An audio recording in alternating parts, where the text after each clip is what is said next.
ഈ ചില സാധനങ്ങൾ മൂത്താൽ വട്ടാവും. ആ മൂക്കുന്നത് ഈ ദുനിയാവിൻ്റെ കാര്യങ്ങൾ മാത്രം മൂത്താണ് വട്ടാവുന്നത് എന്ന് നമ്മളാരും ധരിച്ചു കളയരുത്. സംഘടന മൂത്താലും വട്ടാവും. അങ്ങനെ സംഘടന മൂത്ത് വട്ടായിരിക്കുന്ന ആളുകളുണ്ട്. ഇവരുടെ ലക്ഷണം എന്താണെന്നറിയോ? ദുനിയാവ് മൂത്ത് വട്ടാവുന്നവരും സംഘടന മൂത്ത് വട്ടാവുന്നവരുടെയൊക്കെ ഒരു ലക്ഷണം എന്താണെന്ന് വെച്ചാൽ, സന്ദർഭം, സാഹചര്യം, അല്ലെങ്കിൽ നമ്മൾ സ്വീകരിക്കപ്പെടുന്നുണ്ടോ ഇല്ലയോ തുടങ്ങിയ കാര്യങ്ങളൊന്നും അവർക്ക് പ്രശ്നമല്ല. അവർക്ക് ഈ പറയുന്ന ബാക്കി മറ്റേ ആളുടെ എല്ലാം കീറിയാലും വേണ്ടിയില്ല, എൻ്റെ മുഴുവനായി അങ്ങ് കയറണം. അത് കയറ്റി വിടാൻ ഏത് സന്ദർഭമാണ്, സമയമാണോ, ഇത് പറ്റുമോ, ഇപ്പോൾ പറ്റുമോ, അത് ശരിയാണോ, അതൊന്നും അവർക്ക് വിഷയമല്ല. കാരണം അതിങ്ങനെ മൂത്ത് നിൽക്കുകയാണ്. ഞാനിത് പറയാൻ കാരണം എന്താണെന്ന് ചോദിച്ചാൽ, എൻ്റെ ഭാര്യാപിതാവ് മരണപ്പെട്ടു. അദ്ദേഹം മരണപ്പെട്ട് പിന്നെ ഈ പറഞ്ഞ അതിൻ്റെ സംസ്കാര ചടങ്ങുകളും ബാക്കിയുള്ള കാര്യങ്ങളുമൊക്കെയായി നിൽക്കുന്ന വേളയാണ്. സ്വാഭാവികമായി ആ സന്ദർഭത്തിൽ നമ്മുടെ ഒരു മാനസികാവസ്ഥ അറിയാം. നമ്മളിപ്പോൾ ഒരാളിനോട് ഫോൺ ചെയ്യുമ്പോൾ എവിടെയാണ് എന്താണെന്ന് ചോദിച്ചിട്ട് ആ സാഹചര്യം ഒന്ന് മനസ്സിലാക്കി നമ്മൾ ഡീൽ ചെയ്യാറുണ്ട്. പക്ഷേ ഇത് മൂക്കുന്നവർക്ക് ഈ സംഗതിയൊന്നും പറ്റില്ല. അദ്ദേഹത്തിൻ്റെ പരലോകമോക്ഷത്തിന് വേണ്ടി എല്ലാവരും പ്രാർത്ഥിക്കണമെന്ന് ഞാനിതിനിടയിൽ അഭ്യർത്ഥിക്കുന്നു. ഏതായാലും അങ്ങനെ നിൽക്കുന്ന സന്ദർഭത്തിൽ വളരെ പെട്ടെന്ന് തന്നെ എനിക്ക് ഒരു അസ്സലാമു അലൈക്കും ഒന്നും പറയുന്നില്ല. കാരണം എനിക്കത് അങ്ങനെ പറയാൻ പറ്റത്തില്ലായിരിക്കും. കാരണം അതിൻ്റെ പരിശോധനയിൽ അങ്ങനെ പറയേണ്ട ഒരാളാണ് ഞാൻ എന്ന് തോന്നിയിട്ടില്ല. അദ്ദേഹം കൈ പിടിച്ച് ഇങ്ങനെ കൈ രണ്ടും കാണിച്ചുകൊണ്ടാണ് രംഗപ്രവേശം ചെയ്തത്, എന്ന് പറഞ്ഞാൽ ഒരു ഗുസ്തിക്ക് വരുന്ന ഭാവത്തിൽ. പിന്നെ അദ്ദേഹം അയച്ചത് മുനീർ ഷറഫിയുടെ ചോദ്യത്തിന് മുന്നിൽ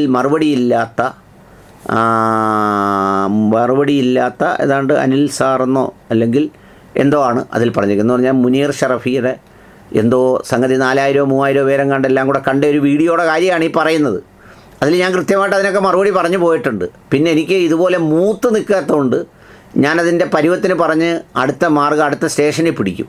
എവരങ്ങനെയല്ല, വേറൊന്നും പിടിക്കാനാത്തതുകൊണ്ട് അതിലിങ്ങനെ മൂത്ത് വിജൃംഭിച്ച് നിൽക്കും. പിന്നെ അതിനുശേഷം വരുന്നൊരു കുറിപ്പാണ്, അനിലേട്ടൻ ആവശ്യമില്ലാത്ത കാര്യത്തിൽ പോയി കൈയിടും. മാളത്തിൽ നിന്ന് കടികൊള്ളുമ്പോൾ ഞാൻ നിന്നെ പിടിക്കാൻ വന്നതല്ല, എനിക്കിതിനെക്കുറിച്ചൊന്നും അറിയില്ല, ഞാൻ നിങ്ങളുടെ കൂട്ടത്തിൽപ്പെട്ടവനല്ല എന്ന് പറഞ്ഞ് കുരയ്ക്കാൻ തുടങ്ങും. അനിലേട്ടൻ്റെ പൊതുവെയുള്ള ഇതൊക്കെ ഈ രോഗത്തിൻ്റെ ലക്ഷണമാണ്. പിന്നെ കഴിഞ്ഞ അദ്ദേഹത്തോട് ഞാൻ ആവശ്യപ്പെട്ടത് മക്കളുടെ നമ്പർ തരുമോയെന്നാണ് ചോദിച്ചത്. എന്ന് പറഞ്ഞാൽ ഈ മക്കൾക്ക് എന്തെങ്കിലും വിളിച്ച് അവരോട് പറഞ്ഞാൽ എവിടെയെങ്കിലും കാണിക്കുകയോ ചികിത്സിക്കുകയോ, കുറഞ്ഞ പക്ഷം ഈ നമ്മളെയൊക്കെ വ്യക്തിപരമായി ഈ രോഗത്തിൻ്റെ ലക്ഷണങ്ങളിൽ നിന്ന് കാക്കാൻ വേണ്ടിയിട്ടാണ്. നമ്മൾ പറയുന്നത് പൊതു പ്ലാറ്റ്ഫോമിലാണ്. ഇഷ്ടമുള്ളവർക്ക് കേൾക്കാം, വേണ്ടാത്തവർക്ക് കേൾക്കണ്ട. അല്ലെങ്കിൽ എന്ത് ചെയ്യാം, അവർക്ക് വിയോജിപ്പുണ്ടെങ്കിൽ അത് പൊതു പ്ലാറ്റ്ഫോമിൽ പറയാം. ഇത് രാവിലെ സാമൂഹ്യ മാധ്യമത്തിലെ ആക്രമണമാണിത്. അനിലേട്ടൻ്റെ പൊതുവെയുള്ള സ്വഭാവമാണ്. ഇവൻ്റെ പേരിൽ ഒരു ഡോക്ടർ എങ്ങനെയോ വന്ന് കയറിയിരിക്കുന്നു. എന്ത് കണ്ടിട്ടാണ് ഇവന് ഡോക്ടറേറ്റ് കൊടുത്തതെന്നറിയില്ല അനിലേട്ട. ജനങ്ങൾക്കിപ്പോൾ കുറേയെല്ലാം കാര്യങ്ങൾ മനസ്സിലാക്കി തുടങ്ങിയിട്ടുണ്ട്. പ്രത്യേകിച്ച് അറബ് രാജ്യത്തിൽ ജീവിക്കുന്ന ഇനി താങ്കളുടെ ഈ വിളിയൊന്നും നടക്കില്ല. ഇതാണ് ഒരു വിസ്ഡം വട്ടനാണ്.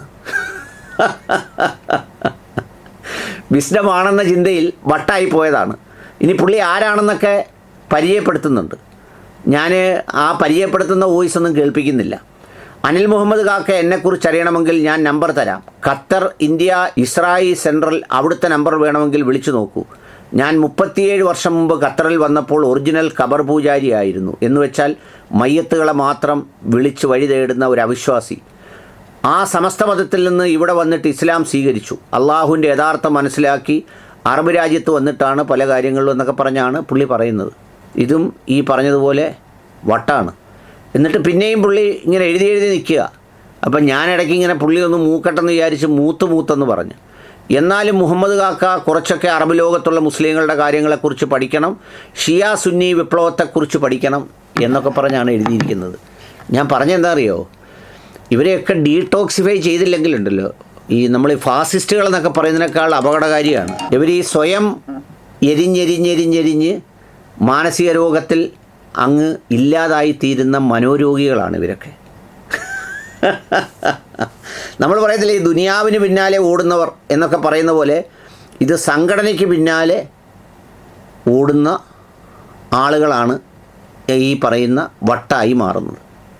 ഏതായാലും അദ്ദേഹത്തിൻ്റെ ഈ കഥകളൊക്കെ കേട്ടപ്പോൾ ഞാൻ വിചാരിച്ചു, ഞാനിന്നാ ഇത് പറഞ്ഞ് എൻ്റെ പോയിൻ്റ് സ്ഥാപിച്ചു. ഞാൻ ഇനി അതിനെക്കുറിച്ചൊരു വിശദീകരണം ആവശ്യമില്ല. കാരണം എല്ലാവർക്കും ഈ പറഞ്ഞ പോലെ മനസ്സിലായി ഇതാർക്കാ രോഗമെന്നും എന്താ രോഗത്തിൻ്റെ കാരണമെന്നും.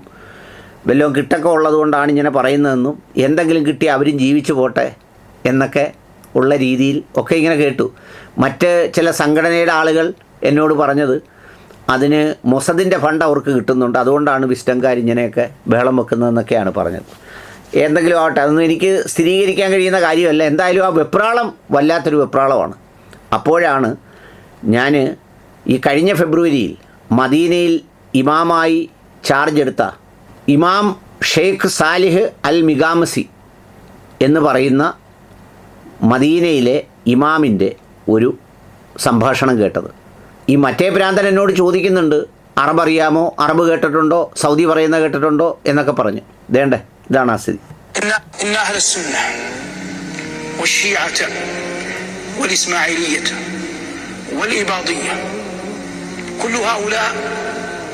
يؤمنون بالله ربا وبمحمد صلى الله عليه وسلم نبيا وبالإسلام دينا إذا صلوا إلى الكعبة يؤمنون بالكعبة قبلة وبالقرآن كتابا وبالقيامة موعدا وبالجنة ثوابا للطائعين وبالنار ثوابا للكافرين ويضحون فهؤلاء أولى وأحرى أن لا يكون بينهم اقتتال وأن لا يكون بينهم سفك دماء وأن يرى كل منهم ويجتهد في الحق فيجنح إليه تعبدا إلى الله.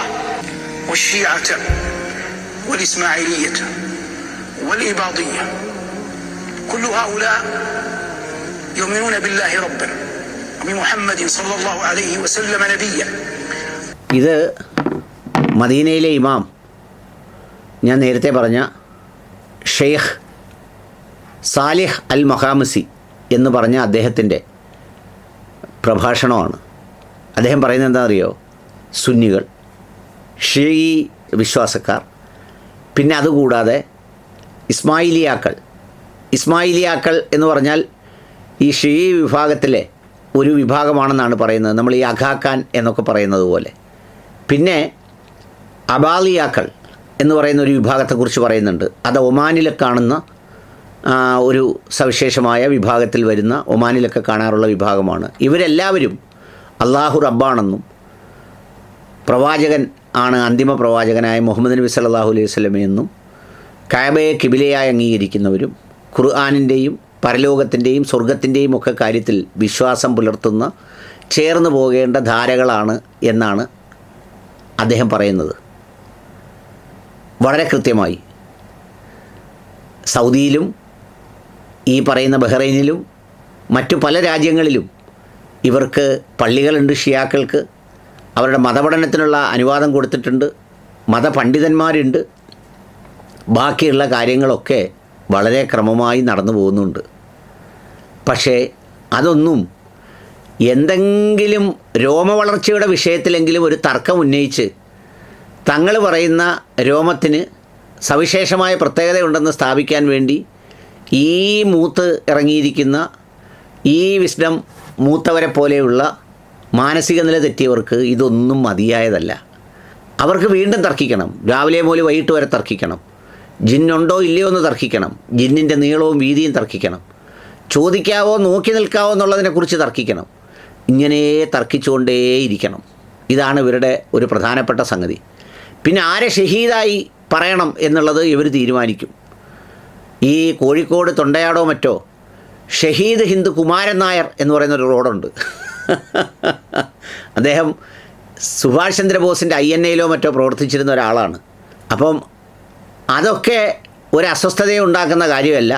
പക്ഷേ കാംനയെ അങ്ങനെ വിളിക്കാൻ പാടില്ല എന്നതിലാണ് അവർക്ക് നിർബന്ധ ബുദ്ധിയുള്ളത്. അതാണ് ഷറഫിയുൽ ഷക്കിയത്തുൽ മുനീറുൽ മുറക്കിയ എന്ന് അദ്ദേഹം പറഞ്ഞത്.